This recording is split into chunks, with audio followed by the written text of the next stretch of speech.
I found them celebrating my downfall at the restaurant where we used to share birthday dinners. The sound hit me first. That laugh. Taylor's laugh that I'd heard 1,000 times over 15 years of friendship, but this time it felt like broken glass scraping against my eardrums. She was holding court at our usual corner booth, the one where we'd planned our futures over cheap wine and expensive dreams. I wasn't supposed to be there. I was supposed to be home, drowning in tissues and self-pity after what happened at Morrison & Associates 3 days ago. But something about the way my phone had been buzzing with messages I couldn't quite decode made me leave my apartment for the first time since the incident. The incident. That's what I was calling it now, like it was some natural disaster instead of a calculated destruction of everything I'd worked for. Standing in the restaurant's entrance, watching Taylor gesture dramatically while our mutual friends hung on every word, I felt that familiar twist in my stomach. The same one I'd been ignoring for months whenever something felt off. My grandmother used to say, "Trust your gut, Amanda. It knows things your brain hasn't figured out yet." Grandma Rose had been gone for 3 years, but her voice still echoed in my head during moments like these. Moments when the world tilted sideways and nothing made sense anymore. I should have listened to her sooner. The promotion had been mine. 6 months of 70-hour weeks, sacrificing weekends and relationships, proving I could handle the Peterson account that everyone said was impossible. When they announced my name as the new senior account manager, I felt like I could finally breathe again. Finally prove that the quiet girl from Queens could make it in Manhattan's cutthroat advertising world. Taylor had hugged me that day. Squeezed me so tight I could smell her signature perfume, that expensive stuff she always wore despite claiming she was broke. "I'm so proud of you," she'd whispered in my ear. "You deserve this more than anyone." 3 days later, my career was in ruins. The rumors started small. Whispers in the break room about how I'd supposedly slept with Peterson to secure the deal. How I'd stolen ideas from junior staff and passed them off as my own. How I'd been padding my expense reports for months. None of it was true. But in the social media age, truth was negotiable. Screenshots of fake text messages appeared on anonymous Instagram accounts. Doctored emails surfaced suggesting I'd badmouthed colleagues to clients. The evidence was so convincing that even I started doubting myself for a moment. By Thursday morning, I was called into HR. By Thursday afternoon, I was suspended pending investigation. By Friday, the Peterson account was reassigned to Taylor. What a coincidence. Now, watching her celebrate at Rosa's Italian kitchen, something crystallized in my chest. A cold, sharp awareness that cut through months of gaslighting and manipulation. I pulled out my phone and scrolled through our text thread from the past week. Her messages after the rumors started were perfectly crafted. Concerned but not too concerned. Supportive but with just enough distance to avoid being dragged down with me. "I can't believe people are saying these things about you," she'd written. "You know I'll always have your back, but maybe you should lay low for a while." Lay low. While she swooped in to claim everything I'd lost. I was about to turn around and leave when I heard my name. Amanda was always jealous of anyone else's success, Taylor was saying, her voice carrying across the restaurant. "I try to be a good friend, but you can only help someone so much before they start resenting you for it." The group around her nodded sympathetically. These were people I'd known for years. People who'd been to my apartment for dinner parties. People who'd borrowed money from me when they were between jobs. "She actually tried to blame me for the rumors," Taylor continued, taking a sip of what looked like a $50 bottle of wine. "Like I would ever do something like that to a friend. It's honestly sad how some people can't take responsibility for their own choices." My hands were shaking as I walked toward their table. The rational part of my brain was screaming at me to turn around, to leave with whatever dignity I had left. But Grandma Rose's voice was louder now. She'd grown up during the Depression, worked 3 jobs to put my mother through college, never backed down from a challenge in her life. She taught me that sometimes you have to stand up and fight, even when you're scared, I'd told Taylor once, years ago when we were both struggling assistants sharing a studio apartment we could barely afford. Especially when you're scared. Taylor looked up as I approached, and for just a second, I saw something flicker across her face. Fear, maybe. Or recognition that her carefully constructed narrative was about to get complicated. "Amanda," she said, her voice bright with fake surprise. "What are you doing here? I thought you were taking some time to process everything." The group went quiet. Our friend Marcus shifted uncomfortably in his seat. Sarah, who I'd helped through her divorce last year, wouldn't meet my eyes. Jake, who'd crashed on my couch for 3 months when he got evicted, was suddenly very interested in his breadsticks. I said, my voice steadier than I felt. But then I realized something. I realized I've been processing the wrong thing. Taylor's smile faltered slightly. "What do you mean?" I pulled out my phone and opened my banking app. The same app I'd been obsessively checking all week, trying to figure out how I was going to pay rent without my salary. The same app that had been showing some interesting patterns once I started looking closer. "Remember when you were going through that rough patch last spring?" I asked, loud enough for the whole table to hear. "When you said your card got declined at the grocery store and you didn't know how you were going to eat until payday?" Taylor's face went pale. "Amanda, what are you?" "I gave you my debit card," I continued. "Told you to use it for whatever you needed. Food, gas, whatever. Just as long as you paid me back when you could." The table was dead silent now. Even the ambient restaurant noise seemed to fade into the background. "You paid me back $200, I said, scrolling through my transaction history. "But according to my bank statements, you charged over $3,000 to my card. $3,000 over 4 months. Taylor opened her mouth, but no sound came out. "Designer clothes from Nordstrom. Spa treatments. That expensive perfume you always wear. All on my card. All while I was eating ramen and walking to work to save money." Marcus leaned forward. "Wait, what?" "And that's not even the best part," I said, feeling a strange calm settle over me. The same calm Grandma Rose must have felt when she faced down the landlord who tried to evict her family during the recession. "The best part is that you've been doing it to all of us." I turned to Sarah. "Remember when your identity got stolen last year? When someone was using your credit cards for online shopping? Taylor was the only one who knew your social security number because she helped you fill out that job application." Sarah's eyes widened. That's not possible." "Jake," I continued, "when your laptop got stolen from your car outside Taylor's apartment building? Funny how she suddenly had money for a new MacBook the next week." Jake's face went from confusion to horror. "You said you saved up for months." "Marcus, those concert tickets you bought for your anniversary that mysteriously got lost in the mail? Check your Ticketmaster account. I bet they got transferred to someone else's profile." The silence stretched out like a held breath. Taylor was staring at me with pure venom now, all pretense of friendship stripped away. "You're insane," she said finally. "You're making this up because you can't handle losing."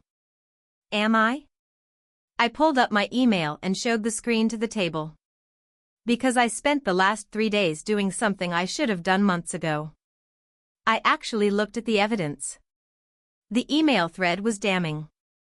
Screenshots of Taylor's social media posts showing expensive purchases she claimed she couldn't afford.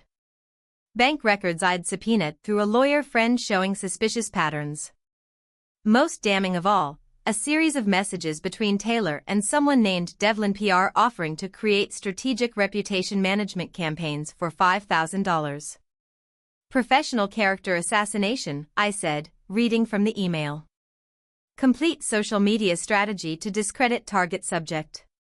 Fabricated evidence packages available for additional fee." The color drained from Taylor's face completely. "You paid someone to destroy my reputation," I continued. "Because you knew you couldn't beat me on merit. You knew the Peterson account was mine because I'd earned it, and you couldn't stand that the quiet girl from Queens was succeeding where you kept failing. Sarah was staring at Taylor like she'd never seen her before. Taylor, is this true? She's lying, Taylor said, but her voice cracked. She's making all of this up because she's bitter about getting fired. I wasn't fired, I interrupted.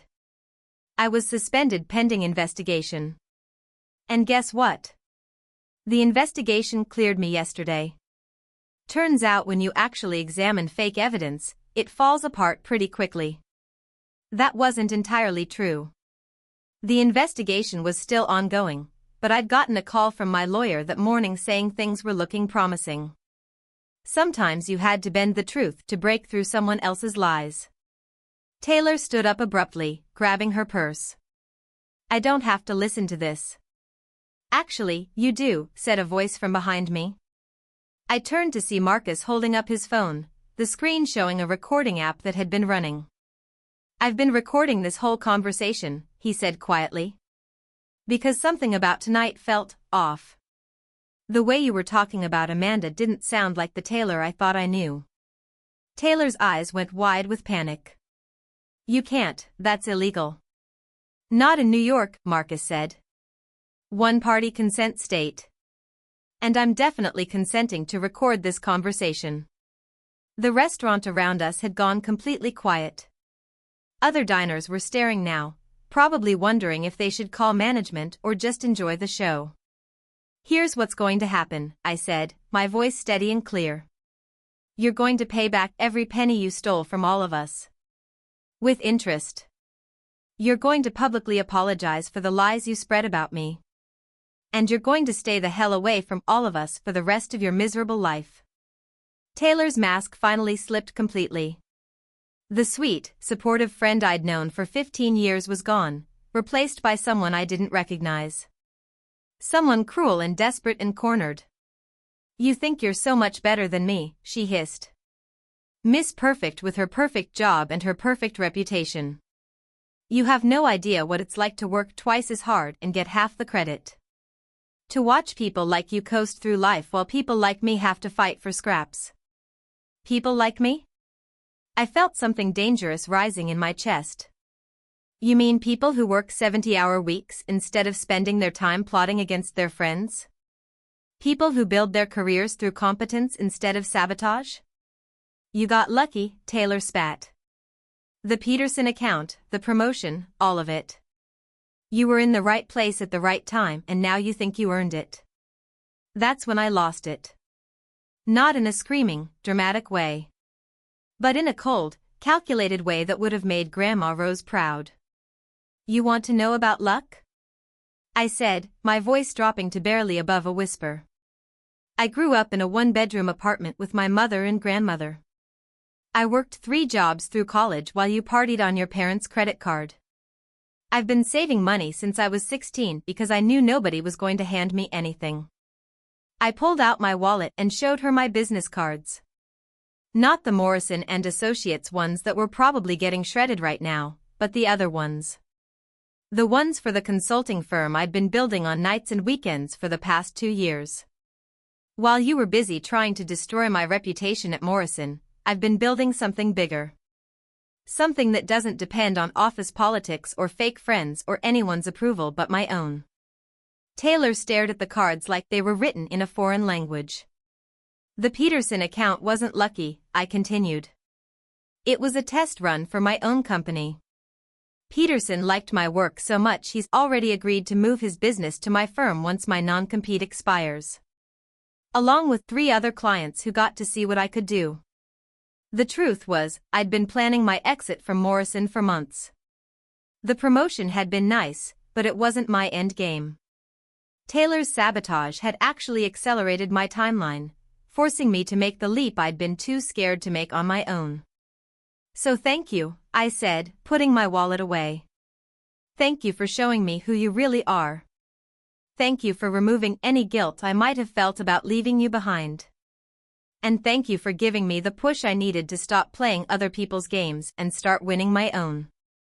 I turned to address the rest of the table, these people who I'd thought were my friends but who'd been so quick to believe the worst about me.